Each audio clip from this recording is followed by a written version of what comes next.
The UK government will soon be introducing fundamental changes in how money works. The changes are being planned by central banks around the world, including the UK's central bank, the Bank of England. These changes, once introduced, will affect everyone.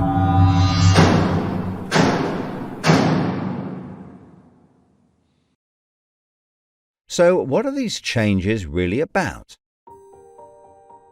The changes being proposed will mean that you will no longer have full control over your spending. In fact, what they are planning is the replacement of money with something which is fundamentally different. Therefore, it's not just cash they want to remove from the economy, it is money itself. Pay attention, because if the new monetary system is allowed to happen, it will be very difficult to reverse and could mark the beginning of the end of human freedom. In order to explain the changes that are being planned right now for your tomorrow, let's explain a little bit about how your money works today. Let's imagine that John decides to buy his daughter a birthday present from Argos.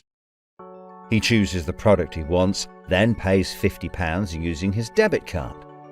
You might think that £50 is immediately transferred from John's bank account to Argos's bank account. But this is not what happens.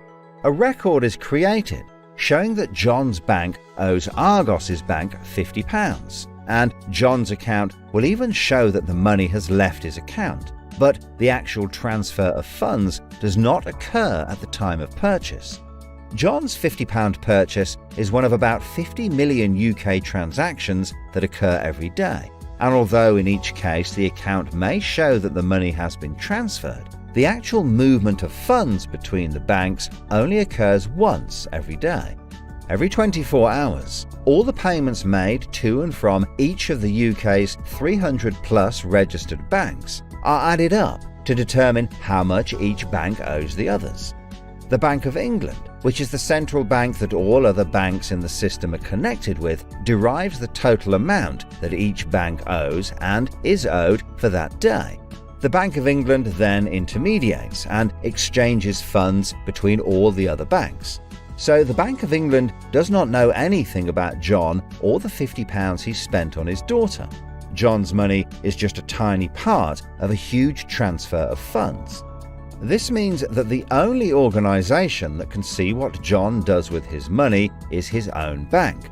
The central bank cannot see what John spends his money on or when he spends it, and John's bank is under an obligation not to share details of his spending with anyone.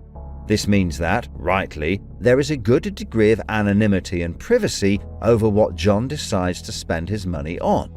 This, in turn, means that a government or central authority, such as the Bank of England, cannot directly restrict John when he uses his debit card, because it has no visibility of what John is doing with his money. If John had paid for the present with £50 of cash, then the purchase would be completely anonymous. Nobody, including John's bank, would know what he had spent his money on. So, cash transactions are truly anonymous, and debit card transactions have a high degree of anonymity because only your bank can know about them. So, what is this new system? The name of the new system is called Central Bank Digital Currency, or CBDC. It sometimes has other names, such as smart money. Here's how it works. Let's imagine that John, again, decides to buy his daughter a birthday present from Argos. His mobile phone has a smart money wallet or app on it, from which he pays £50 for the product.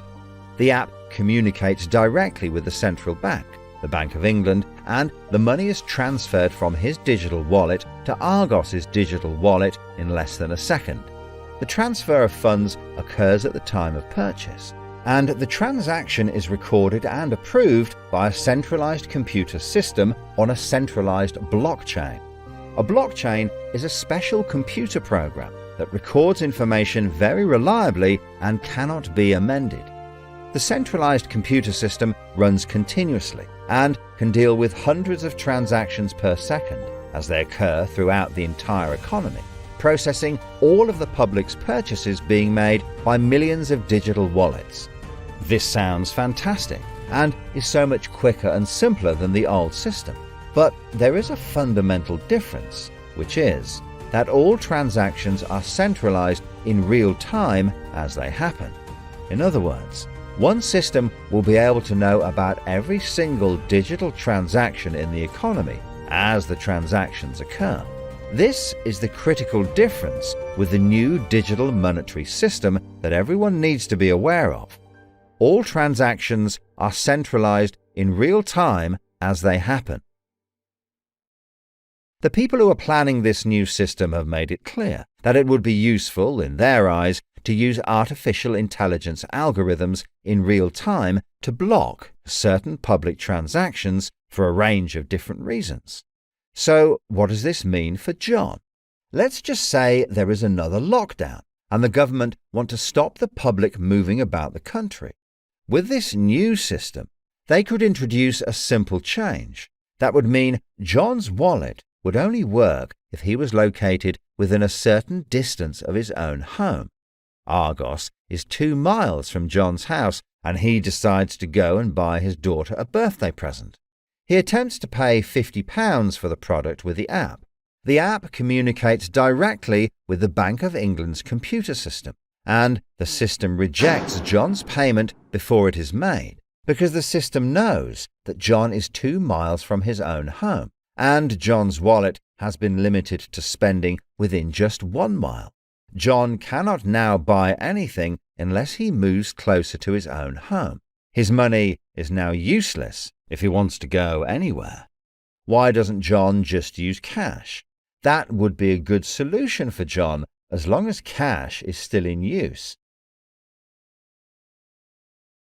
So, how might this new system be introduced? The Prime Minister called an emergency meeting today to discuss the unprecedented slide into economic recession in the UK and global economies. Inflation is out of control, and high interest rates are causing thousands of house repossessions. All cash points and over-the-counter cash services are now frozen, and millions of people face losing their life savings as a number of high street banks are declared insolvent.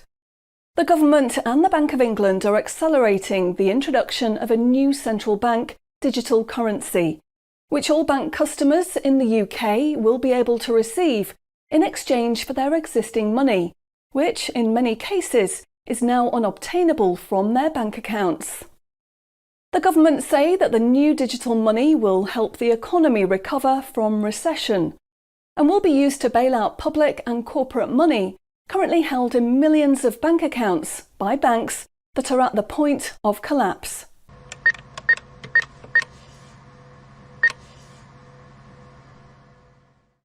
It says cash unobtainable from this account.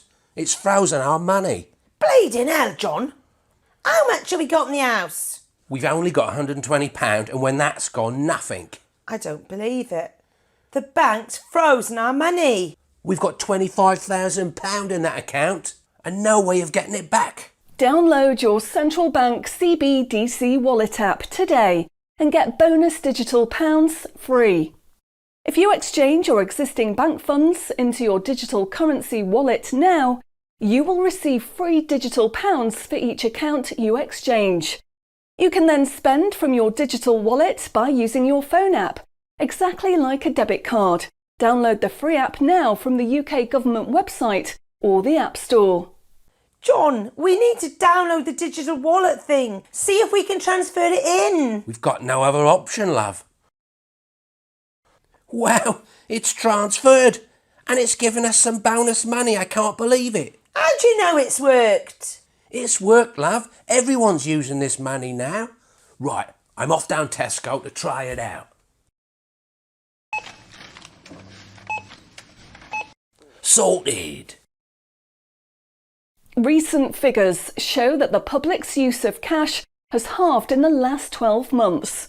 Experts say this is due to the success and sheer convenience of the new CBDC digital money. The government has announced that all cash will be phased out completely over the next 3 years. I can't remember the last time I used cash. It seems so cumbersome and old-fashioned, fiddling about with coins every time you want to buy something. It's much easier now.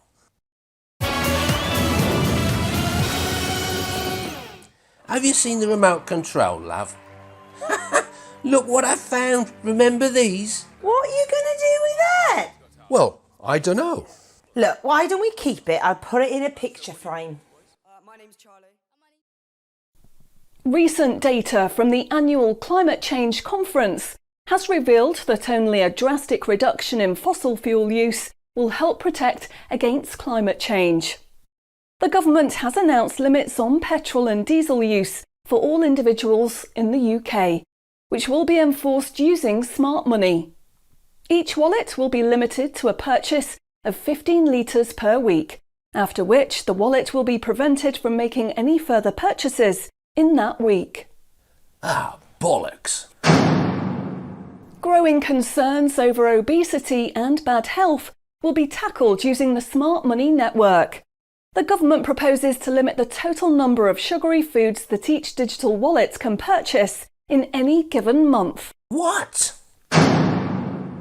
Experts say that the new pandemic, which is 10 times more contagious and deadly than coronavirus, can only be defeated by minimising all human contact and staying home as much as possible. In order to enforce this, all digital wallets will only work within 1 mile of the address at which they are registered.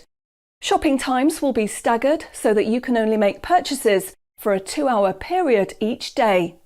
All non-essential item purchases will be rejected. Jesus Christ. The government, in a move to stimulate growth in the economy, is trying to ensure that all benefit money paid out to the public is spent within an appropriate time period. From the 1st of August, all benefit payments, including the new social credits, should be spent within 2 months of receiving them.